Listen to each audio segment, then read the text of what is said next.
Hi everyone, welcome to Difference Frames the World, a channel where you can see the world from a different angle. Please subscribe to our channel and turn on the notification so you will not miss our videos uploaded every week. Today, we will talk about Taiwan and how the mainland of China gradually controls the Taiwan Strait.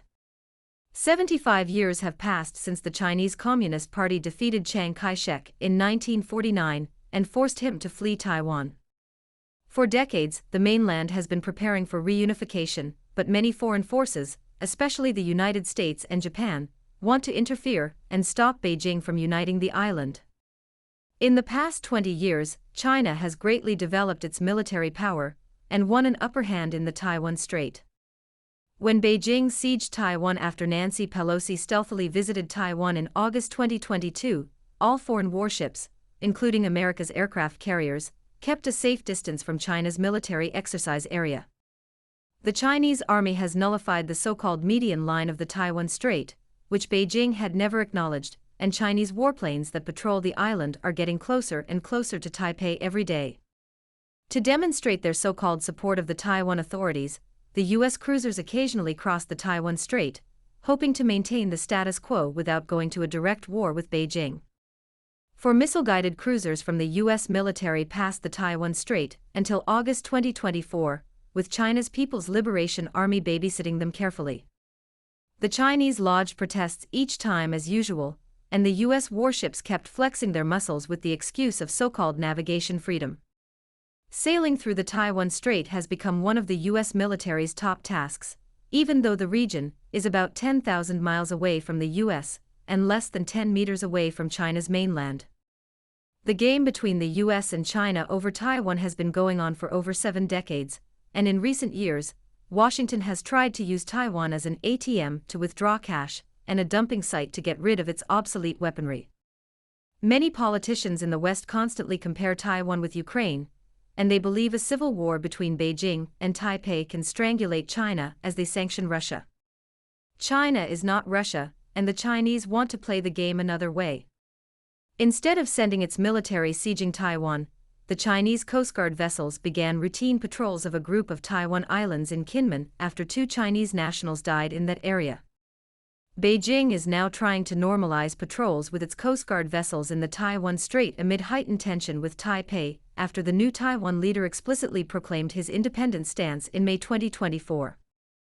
Over 180 countries, including the US, admit there is only one China in the world, and Taiwan is part of China, so Beijing asserts that its routine patrols of the Taiwan Strait are beyond reproach. Several official Chinese news outlets have reported that China's Maritime Administration and Ocean Rescue Administration jointly executed a major maritime law enforcement operation in the Taiwan Strait on August 17 and 18. During the 30-hour continuous operation, the Chinese formation crossed 413 nautical miles and conducted a comprehensive inspection of key areas such as 2 nautical miles east of the central part of the Taiwan Strait, the so-called median line, and the shallows in the southern part of the Taiwan Strait. This action is not only a firm defense of China's sovereignty and territorial integrity, but also another important move of the mainland side to enforce the law in the Taiwan Strait. The mainland law enforcement forces are working with unprecedented determination and strength to ensure peace, stability, and order in the Taiwan Strait.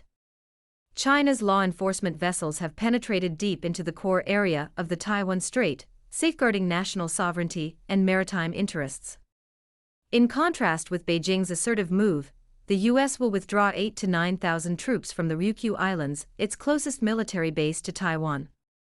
We have said many times that Taiwan is China's core interest, but not America's. With China's rising military power, Taiwan is no longer an indispensable part of the first island chain. The U.S. decided to withdraw from the Ryukyu Islands in 2006, but it has done nothing in the past 18 years. It suddenly announced its retreat from that hot area starting in December 2024, showing the world the United States is not confident and unwilling to face the Chinese army in a looming war across the Taiwan Strait. However, the retreat of the U.S. Army from the Ryukyu Islands does not mean the U.S. has decided to avoid a conflict with China. Instead, it is planning a proxy war in that area, pushing Taiwan, the Philippines and even Vietnam forward as cannon fodder. In previous videos, we discussed how the US used the Ukraine war to weaken Russia and exhaust Europe, and now, the United States wants to do the same in the Taiwan Strait and the South China Sea to slow down China's development.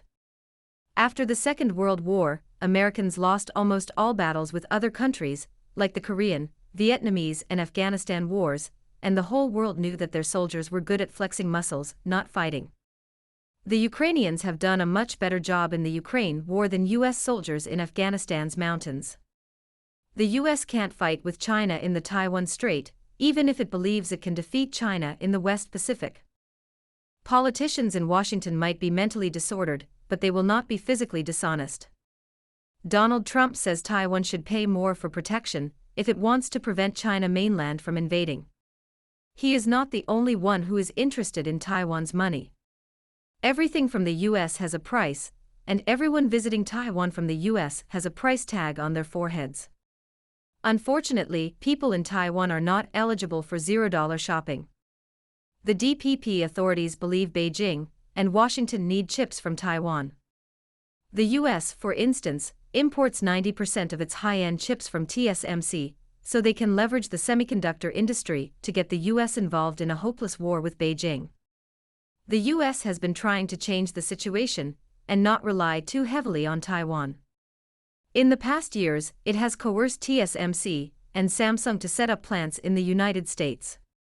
According to the information from the TSMC website, TSMC Arizona's first fab will operate its leading-edge semiconductor process technology, N4 process, starting production in the first half of 2025. The second fab will utilize its leading-edge N3 and N2 process technology and be operational in 2028. Moreover, TSMC is not the only semiconductor company in the world, and Samsung will be excited to take over its clients if a war between Beijing and Taipei occurs. Notably, South Korea is America's colony, militarily and economically, and the US could still benefit from Samsung's growth if the war did break out. It is too naive for the Taiwan independence elements to believe that the US will fight with China for TSMC. When warships and fighter jets from Beijing approached Taiwan and besieged it after Nancy Pelosi left in early August 2022, USS Reagan fled immediately from the dangerous region to avoid misjudgment and miscalculation, much faster than a scared hare. The US and the Philippines signed a Mutual Defense Treaty, MDT, in August 1951, requiring both parties to protect each other when a third party attacks the US or the Philippines. However, the US aircraft carriers withdrew from the region when the Chinese warships showed their steadfast disagreement with the South China Sea arbitration in 2016. The Chinese military has made significant progress since 2016, and the United States cannot stop China from uniting with Taiwan, even if it is willing to send all its troops worldwide to protect the DPP authorities. The international community recognizes Taiwan as a part of China, and even the US agrees that there is only one China in the world. If the US and its allies want to interfere with Taiwan affairs militarily, the Chinese will fight another anti-invasion war to protect its sovereign integrity. Taiwan is too far from Washington and too close to Beijing, and the war with China over Taiwan will ruin America's global dominance. The US cannot win the Korean War, Vietnamese War, and Afghanistan War. It is a no-brainer that they will not face the Chinese army to protect Taiwan. In the past 2 years, Beijing has not only increased its military activities in the Taiwan Strait to demonstrate its claim to the islands, but it has also started to control the waterway with its Coast Guard.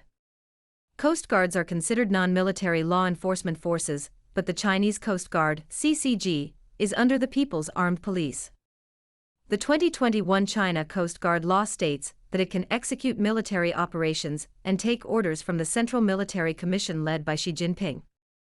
The Coast Guard law also allows the CCG to conduct law enforcement operations in maritime areas under Chinese jurisdiction and to evict foreign military vessels by force that violate Chinese domestic law. Beijing and Washington have played games over the Taiwan Strait, trying to avoid direct military confrontation for decades. Beijing wants to be the game changer. It does not want to give the US and its allies opportunities to internationalize the Taiwan issue with intense military activities. Instead, the Chinese Coast Guard will play a growing role in the gray zone like a civilian body conducting domestic law enforcement.